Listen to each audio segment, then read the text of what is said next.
So I've had to do this video in two parts because at the minute I'm having problems uploading videos of 15 minutes or more, so apologies for that. If you're just coming to this part, I'll put a link to part 1 in the description box below. Please check that out. In part 1 I've discussed defensive attributes and sort of facets to a game that make a fighter defensively elite. Now I'm going to talk about specific defensive techniques. I think the first one, if you like, is the classic Philadelphia defence, if you like. The Philly, well, they call it the Philly cell, don't they? Nowadays it's largely known as the Mayweather.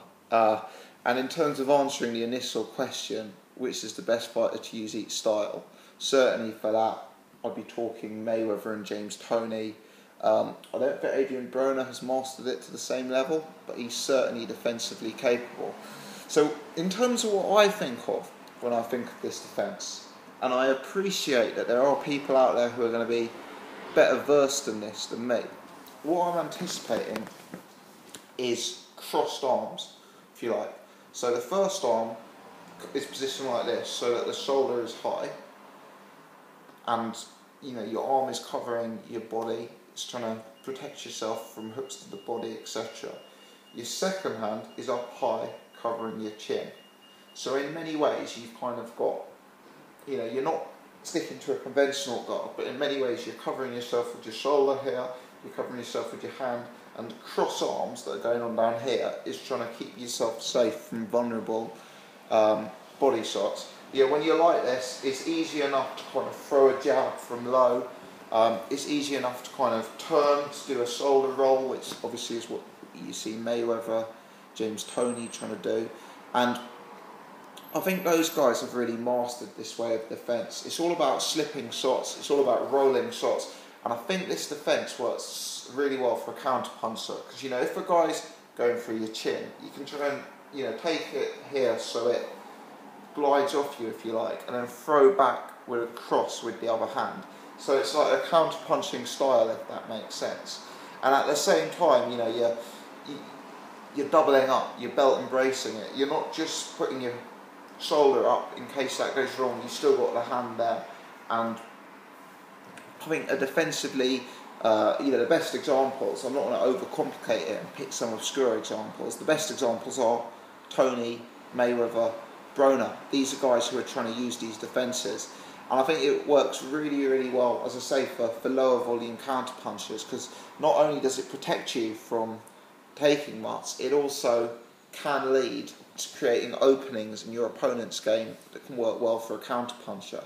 It can work well with the jab. It's brilliant for those with excellent reflexes who can slip shots and bend away. When you're like this, it's easy to sort of lean back, etc. So in terms of that, Mayweather, Toney, Broner. The Peekaboo style, again, I'm not going to reinvent the wheel here and come up with some sort of obscure fighter. The obvious example is Mike Tyson. Now, people think of Mike Tyson as an offensively elite fighter, and that's certainly the case. I'm not here to say Mike Tyson wasn't offensively elite, but he was also defensively elite. I mean, he comes in so low, so low, and he's got incredible head movement, and he's kind of bobbing and weaving and ducking, almost, like a sort of, the similarities there, obviously they're different fighters, but similarities to a Joe Frazier style approach. And I think of sort of peak young Mike Tyson when I think of the Peekaboo defence, sort of ducking under, bending under a taller opponent's jab, and then sort of popping up, exploding with offence and going back in. And I think that when you've got a fighter with excellent sort of ability to dip at the knees, excellent ability to bend at the waist, excellent head movement, this really comes out. In terms of other defensive fighters who I would credit outside of those two defensive styles, obviously you have your guys with crazy reflexes. I mean, there's the story, is it Willie Pep who once was able to win a round without throwing a punch because his defence and his head movement and reflexes were just so superior. Obviously, Pernell Whitaker there's that famous moment where he was so good at his reflexes, you know, he could bend down and he was almost, his arse was almost on the ground, but he was still slipping shots like the Matrix down there. Roy Jones Jr., you know, he's famous for that song Can't Be Touched, and you know, obviously that sums him up as well. Bernard Hopkins is another one I'd throw out there, a sort of master of angles, you know, such a, you know, so many veterans tricks. I mean, in part one, I think I was talking about Mayweather and how he, you know, he'd adjust his guard so that when someone comes in, the elbow's out, and you know, when someone charges him, his guard turns into a forearm. You know, Hopkins has got all of that in droves. Lara, obviously, for his movement. Who else? I'm sure I'm missing a few obvious ones. I mean, to talk about two more controversial guys who I consider semi-defensively elite. Yeah, and these ones will probably get me a bit of stick here. The first one is Arthur Abraham. Just because, although he doesn't do anything overly complicated, overly sophisticated, his guard is so tight, and it's so high, and it's so tight. It's almost impossible. You know, Paul Smith, we saw him having some success to the body.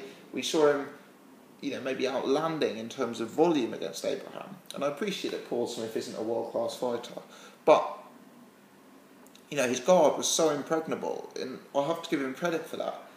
Vladimir Klitschko's the other one. Yeah, he's mastered his style. I know it isn't pretty, but he's an athlete. His jab keeps you away from him. And when you get in close, he will completely take your game away from you by clinching and leaning, you know. Not pretty, not to be commended, but defensively elite, I think so. I mean, when was the last time you saw Vladimir Klitschko lose 2 rounds back to back? You know, it just doesn't happen, does it? Not the modern Klitschko. He's perfected his style to such an extent that he is a defensive master, in my opinion.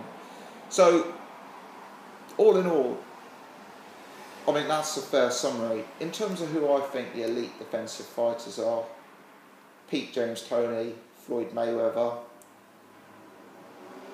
Bernard Hopkins, a level below them slightly, Mike Tyson, Vladimir Klitschko, Lara, Broner, Roy Jones, Arthur Abraham. I put Pernell Whitaker at the top, obviously. And in terms of the different styles, you know, you've really got to find what works for you. You know, if you are a counterpuncher, an accurate counterpuncher, then I think a sort of shoulder roll style defence can work really, really well.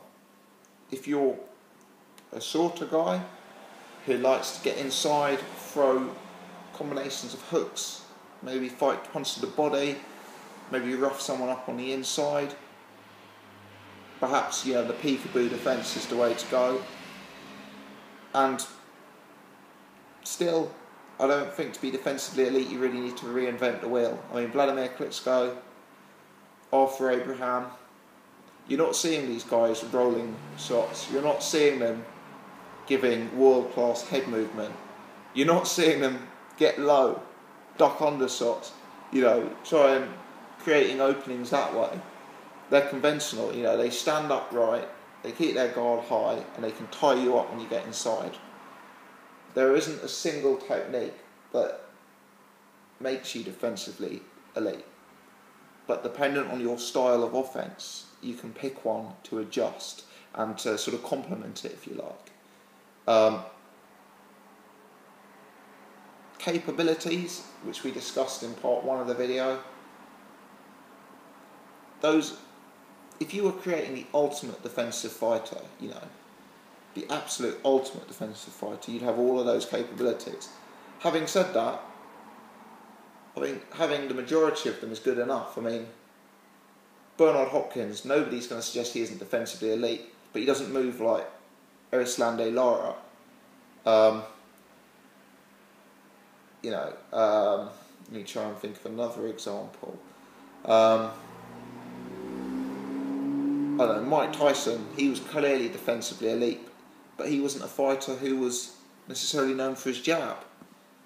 My point is, those are a list of capabilities that, from part 1 of this, that contribute towards the ideal fighter. The ideal fighter who's probably never existed.